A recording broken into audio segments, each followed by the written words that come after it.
विभागामध्ये Kukreja कॉम्प्लेक्समध्ये Savitribai Phule Sushma Swaraj maternity hospital आहे।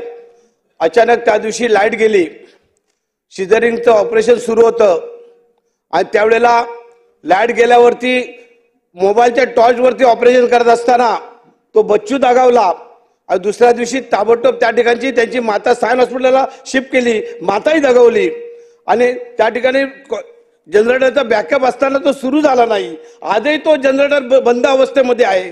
भांडूपमध्ये maternity hospital 2 आहेत, एक सावित्रीबाई फुले आहे, एक सुषमा स्वराज आहे। सावित्रीबाई फुले हे मॅटर्निटी हॉस्पिटल आज बंद अवस्थेमध्ये आहे, त्याला सी कॅटेगरीमध्ये डिक्लेअर केलेलं आहे आणि सुषमा स्वराजला आता कोणत्याही प्रकारचं सिझरिंग ऑपरेशन होत नाही आहे, त्यामुळे फार त्रास होतोय। मी विनंती करतो की जनरेटर हे ताबडतोब बॅकअप मिळाला पाहिजे। तो जनरेटर आज टेंडर सिस्टीम मध्ये त्याला रिपेअरिंगला त्याला दिलेला आहे, आता 1 महिना होत आलेला आहे, पण तरी पण त्या बाबतीत काही त्या ठिकाणी उपाययोजना करण्यात आलेली नाही। अत्यंत गैरसोय त्या ठिकाणी होते आणि अध्यक्ष महोदय आपल्याला सांगू इच्छितोय, जे काय या ठिकाणी जे कुटुंब आहे त्याच्या कुटुंबाला शासनातर्फे अनेक वेळेला अशा प्रकारचे जर अपघात झाले काय झालं तर त्याला मदत दिली जाते, त्या कुटुंबाला 25 लाखाची मदत देखील त्या ठिकाणी देण्यात यावी, अशा प्रकारची या ठिकाणी या पॉइंट ऑफ इन्फॉर्मेशनच्या माध्यमातून आपल्याला विनंती करतो।